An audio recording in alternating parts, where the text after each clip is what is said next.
We want to give a massive thank you to our sponsors, Hublot. Hublot is celebrating its association with the UEFA Euro 2020 tournament by presenting a dazzling array of new releases, including the official timepiece of the UEFA Euro 2020 European Championship, the Big Bang E connected watch, as well as a brand new podcast featuring interviews with the greatest sporting icons, topping it off with an NFT for the first 200 customers to purchase the watch. Hublot loves football.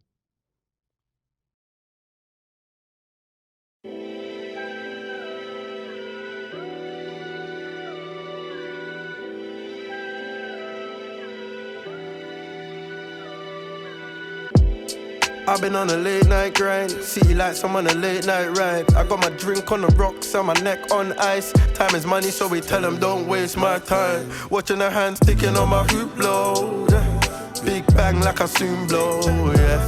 Tailor fit for when I do road. On a late night vibe, yeah, you know. I've been watching the hands ticking on my Hublot, yeah. Big bang like I soon blow, yeah. Tailor fitted with my Euro. On a late night vibe, yeah, you know, yeah. It's a vibe, we vibing late night, yeah. It's a vibe, we vibing late night. Yes, ladies and gentlemen, welcome back to Late Night Vibes. Listen, I've got a special guest today. Me? No, not you, Stephen Howson. The one, the only, Mr. Joleon Lescott. How you doing, man? You okay? I'm good, man. Yeah, good. You too? All right. I'm all right, man. Great to have you, right, man. Yeah. You know what I Life's mean? good at the moment. Life you know is what I mean? good, you know what I mean? And we want to say a massive thank you to Hublot for sponsoring this show. I love you so much that my voice, I feel like crying, like Hublot, I'm horsing out here.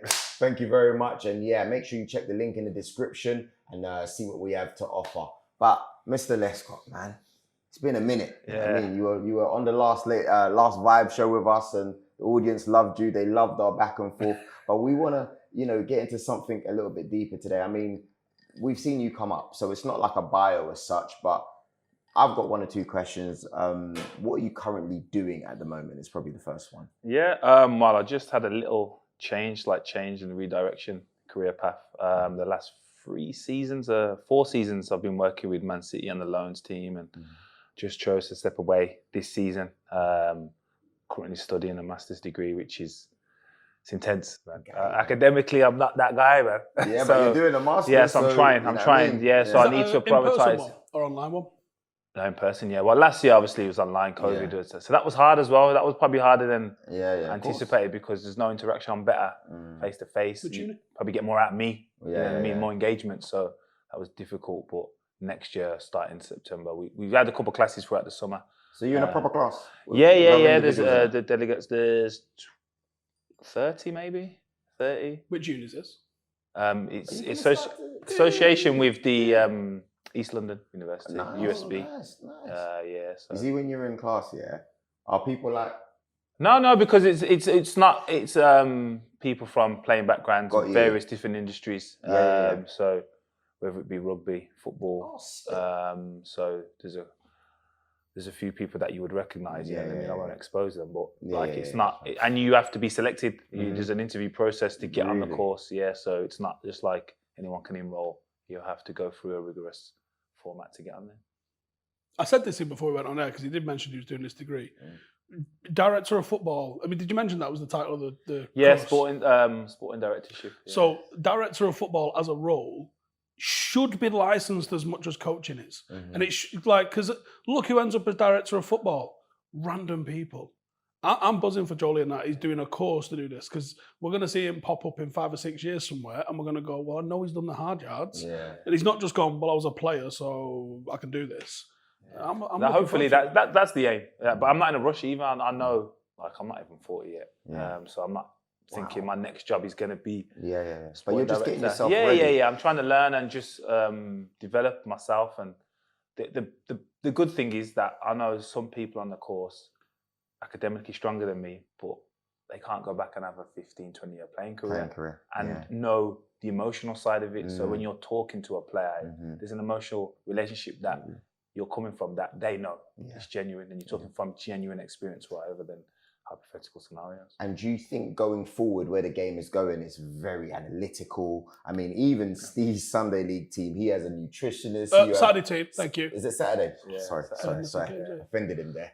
Even his Saturday team, they have like what nutrition? You guys have a Yeah, lot. we have analysts, we have sports science. That can't be your average team. Listen, that must he's... be Hey, You see the way he runs the studio? Yeah. Can you imagine his team? I was there. He invited me to come down, and I just thought, I'm going to come watch a typical Sunday team. But it wasn't. It was obviously Saturday. But we got there. And listen, I saw like 2-3 different people playing. Like, I'm talking behind the scenes, like people coming up, giving him notes. But that's real though. I mean, because there's been people getting jobs off the back of Football Manager.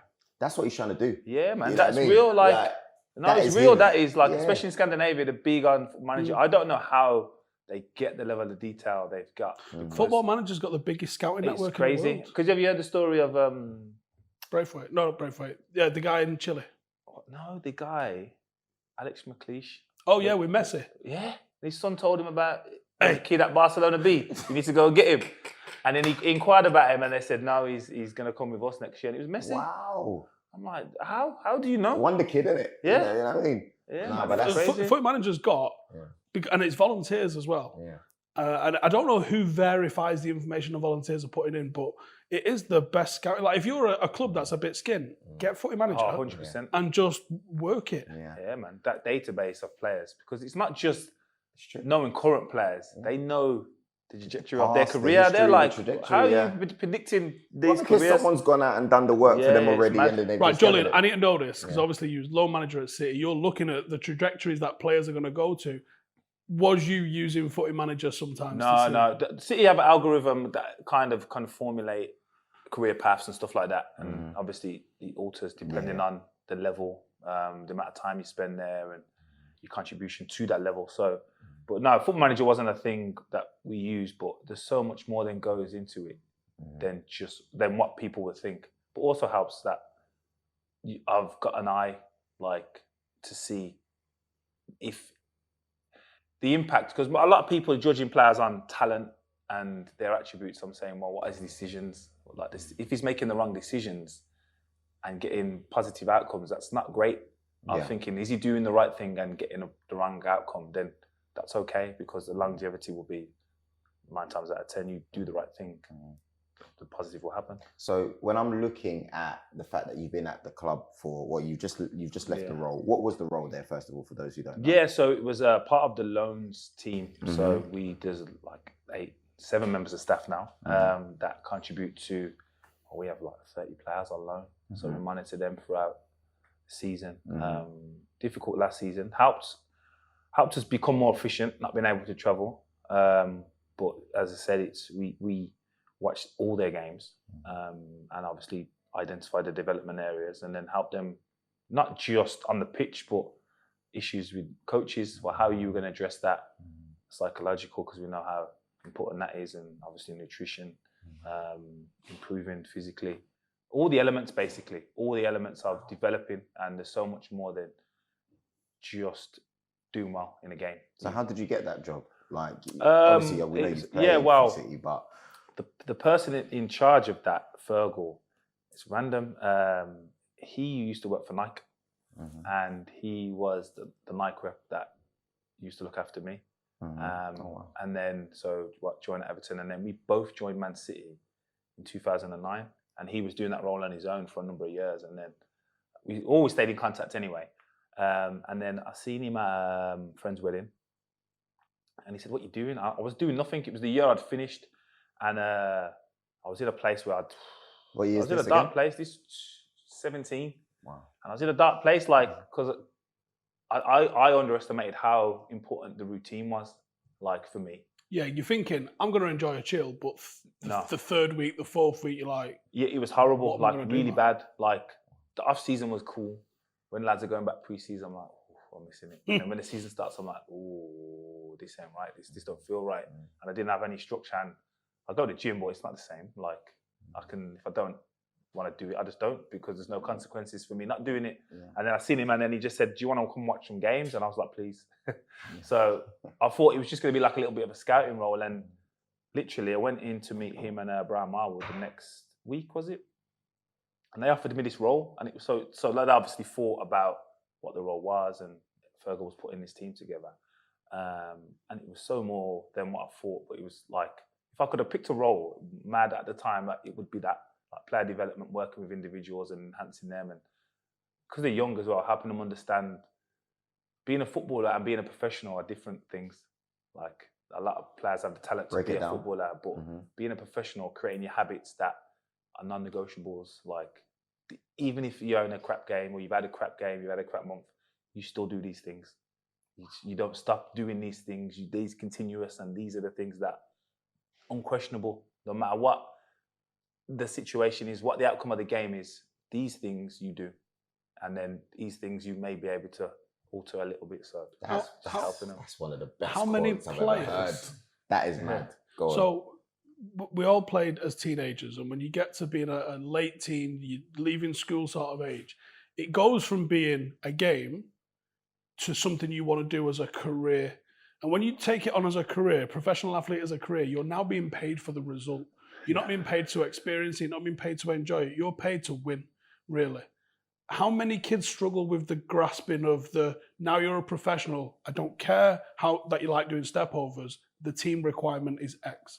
Yeah, that's the thing. I think that is not explained enough, the outcomes.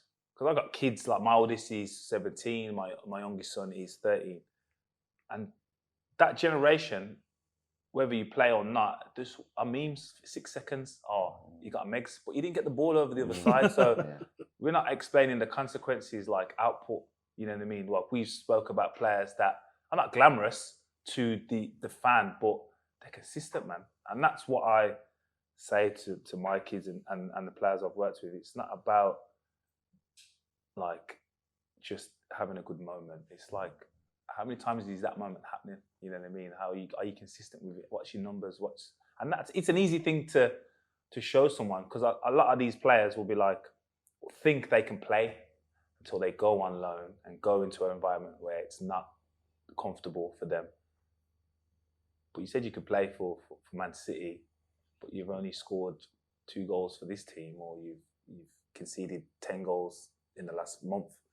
Like, it's not as simple as you think. So a lot of the things I try to explain are self-explanatory, because it happens, and then you can't argue. You can't argue with the numbers. Like, you've had 4 shots, you've got no goals. Like, what? And you think you can play for Man City? Like, well, you know what I mean? Is it that cutthroat? Easy. I mean, you're in. It's not cutthroat, but it's that it helps them. It's just a faster transition to help them understand what it takes. Like, you got to think, Joel. The reason that you're being brought here is because, and the reason that they get paid as well as they get paid is because you can do the job better than 99.999% of the world can do that job. Otherwise, they wouldn't be paid as much.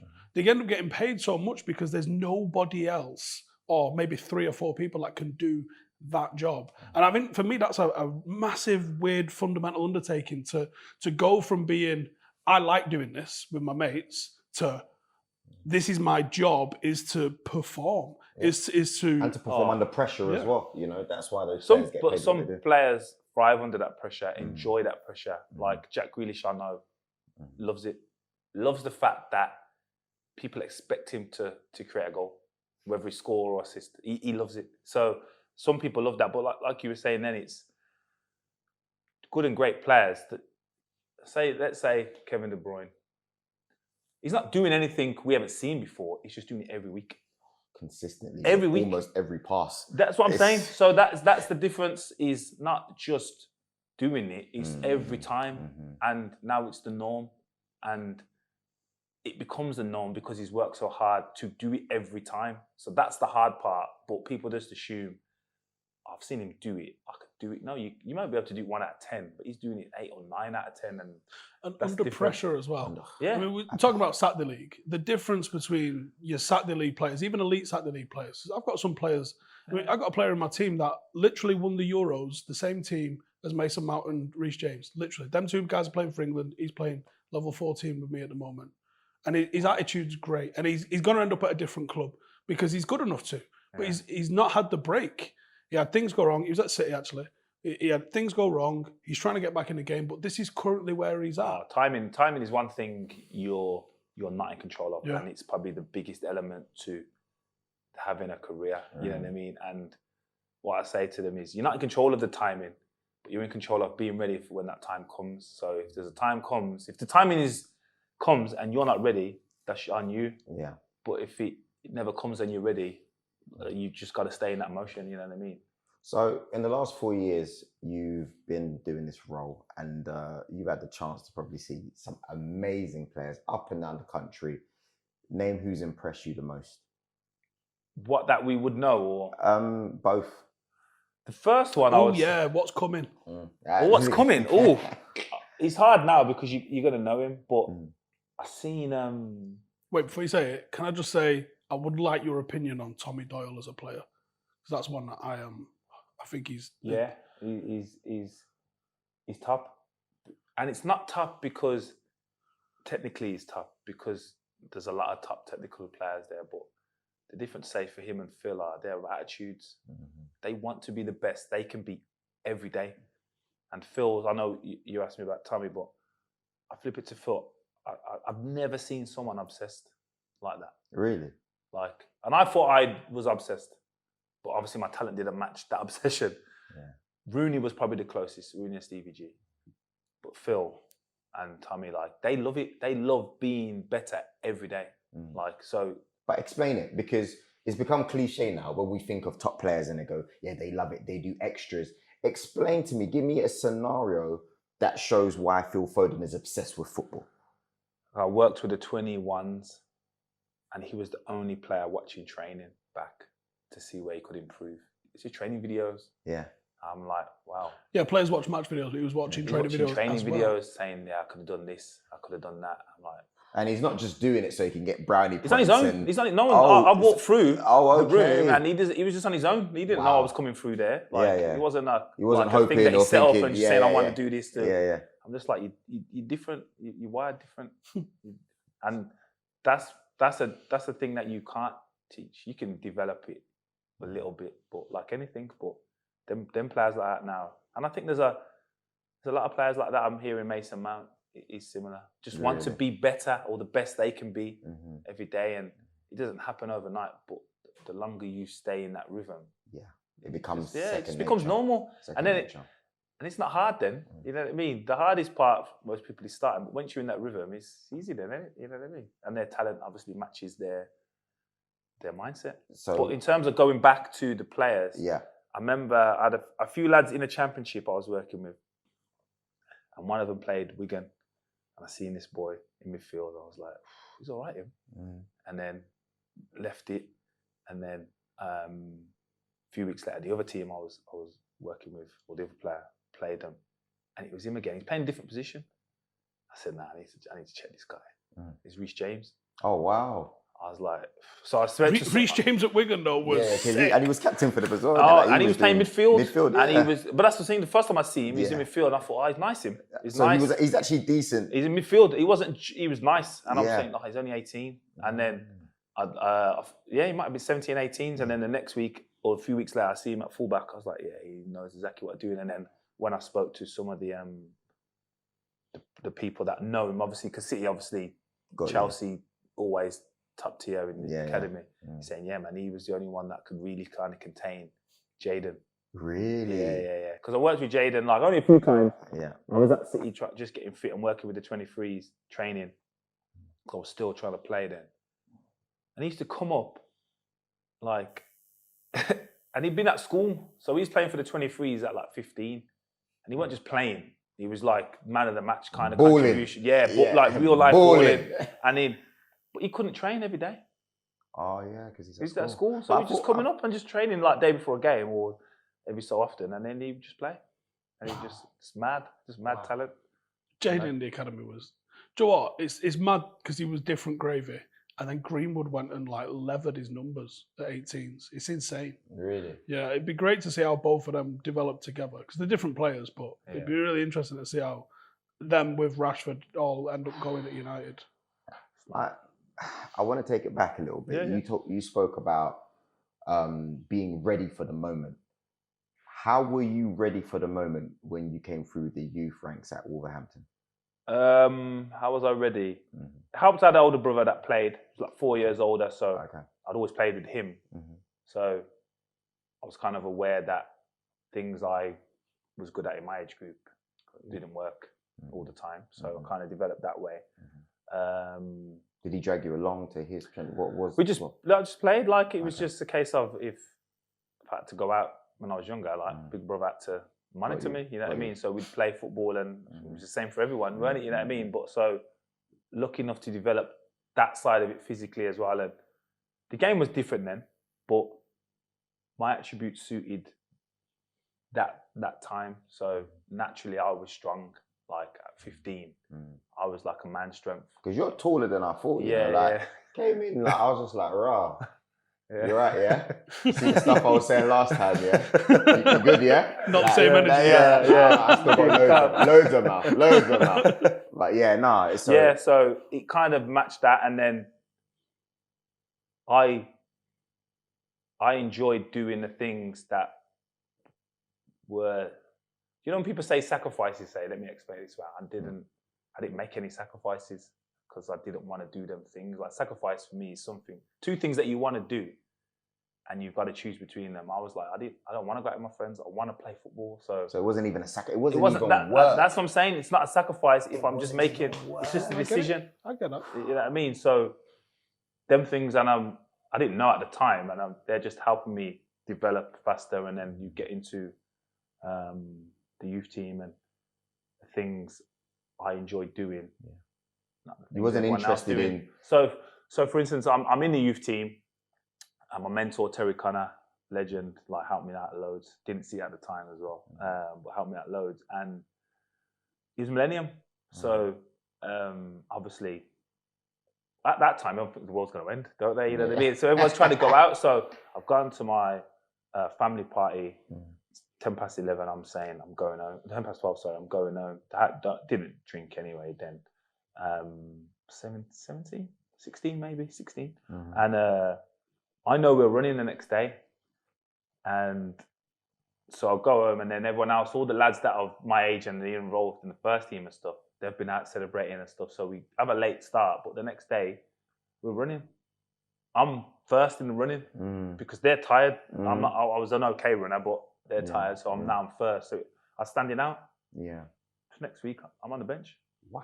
And I just thought That's to how myself, quick, isn't it? That's what I'm saying. I'm just thinking, if it's that simple, yeah, why would I not make them decisions all the time? Yeah. Like with Rashford, you got Zlatan's injured, Rooney's injured, Marshall goes down in the warm-up. Yeah. He's there. Yeah, but that is the look. He's done all the work of course. To be ready for I think that he'd been moment. on the bench. That was February. He'd been on the bench intermittently since October. Yeah. So he was in the mixer. Okay. But let's say Marshall never gets injured. He might never have debuted, and then Louis gone, and Jose's in. Guy's out on loan at Norwich somewhere. You know what I mean? 100%. And that's the thing. The things that he wasn't in control of, like the injuries in the warm-up and all them things, he didn't concern himself, but he made himself ready if that happens. Does that's well in what Europe. I say, yeah. Bangs against Arsenal. Yeah. Jobs are done, yeah. Scores on his England debut. Now he's MBE. Yeah, it's mad, isn't it? Absolutely crazy. Mad. Man, so I got questions for days. Let me let you. No, you crack on. I'm just enjoying. No, honestly, it's a vibe. In general, where are you? What's the plans next then? Next, I don't know. As I say, I'm taking this year to develop myself, and then I'll be going around and working with but seeing how different clubs operate and players. I still enjoy player development, so to some capacity, I'll be doing that. It helps with the punditry as well, because a lot of the kind of scrutiny or the analysing is individual things and individual players and moments in games. So that helps, but I enjoy doing that. I enjoy helping players see how you can develop and prevent that from happening. And not to say prevent it from happening every time, but just reduce the amount of times it happens. That going around and travelling is something that well appeals to me, because it's something I want to do as well. Just obviously you've got probably one or two better contacts than I do, but that ability to go and see what people are doing, like looking at other sports, seeing what the NFL are doing, seeing what the NBA are doing, seeing what Australian Rugby League are doing. Like the UFC created that Performance Institute to look at every single aspect of things in training and recovery. Obviously, mixed martial arts, especially recovery, is a mad one because they're training 4 or 5 hours, 6 hours a day, and getting hits and knocks and the recovery side of stuff. I think football can learn so much. You look at, I mean, how many times a day did you train and how many hours? What, 2? Yeah, well, I had an injury early on, which I believe helped me to stay in a better level of professionalism because I had to do it. I had to do things. Oh, really? Yeah, I had to maintain my knee, and that was a mess. From when you were young? Yeah, 21. Okay. So you see, Jamie Redknapp, and Ledley. So I had that operation. So like I took out my cartilage at 21. Yeah. And I was told, you're not going to have a career. To be fair, the doctor at the time, he was good. He said, yeah, man, you need to lose weight. This is real. Yeah. I was like, oh, yeah. He said, no, this is real. Like, this is going to impact your whole career. And then he just helped me. He just, okay, I need to do certain things that maybe others don't, but they weren't hard. You know what I mean? It was good because I could then see the benefit of doing them things. So if you see that, why would you stop? You're the first person that I've heard speak like that. And we've spoken to a lot of pros, But what sounds easy to you, I still feel like you speak about it with a joy and a passion. Oh, yeah. But when you moved to City, was it 2009? Yeah. Right? Are they looking at your knees and your cartilage City issues? Weren't, because I had to make sure my medicals were my playing history. So, for instance, when I went to Everton, that took two weeks to do the medical. So they didn't believe I was going to be able to maintain it. Really? So I said, okay, I'd come back from injury 3 seasons before. Was it 3 seasons? 3 seasons? Maybe. Yeah, 2 seasons. And it was in the championship. So forget the level, the standard. The game load was like, say, with cups, it was like 52 games. I was saying, I haven't missed a game. I've started every game for 2 seasons. You haven't got anyone in your squad that's done that. So I go to Everton and I play every game for 3 seasons. So for 5 years, I've played every game. So that was my medical. So then I go to City. You know, the scans are going to be a mess. But if you let me do what I'm supposed to do, I'm okay. I can make sure. What's the best ability? What do you mean? What's the best ability? Consistency. Availability. Yeah. Oh, sorry. Yeah. I was trying to say the right thing. Joleon's here, innit? Consistency. Yeah. Availability is the best ability. Yeah. You can be as good as you want. If you can't pick you ain't an asset. But I've seen some players have some great games when they're not playing. Really? Yeah. Their value can go up when they're not playing. Yeah.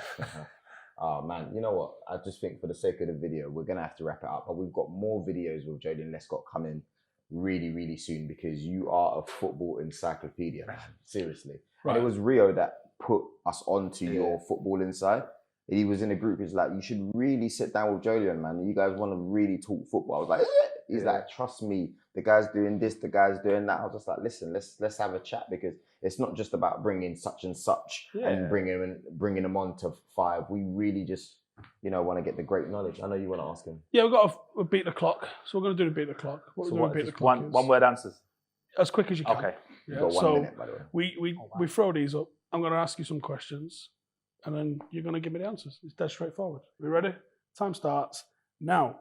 How many Prem goals did you score? Ooh, Prem goals. 14. 23. How many England caps do you have? 26. 26. How many goals do you have? 32. For England? Oh, 1. Who was it against? France. Ukraine. It was against France. First game of the Euros. Well, okay. We need to sack whoever did the notes there. We can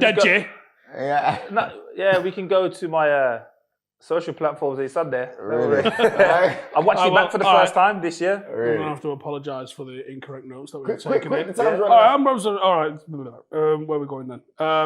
Favourite match you've ever played? Ooh. England, Spain. 1-0 England at Wembley. And how many times have you tweeted from your pocket? Couple. Yeah. Oh man, And Time's that up. is it. Time's up. Joleon, thank you very much for the football insight. I don't think you understand how rich the knowledge you've given us today, man. I'm being dead serious.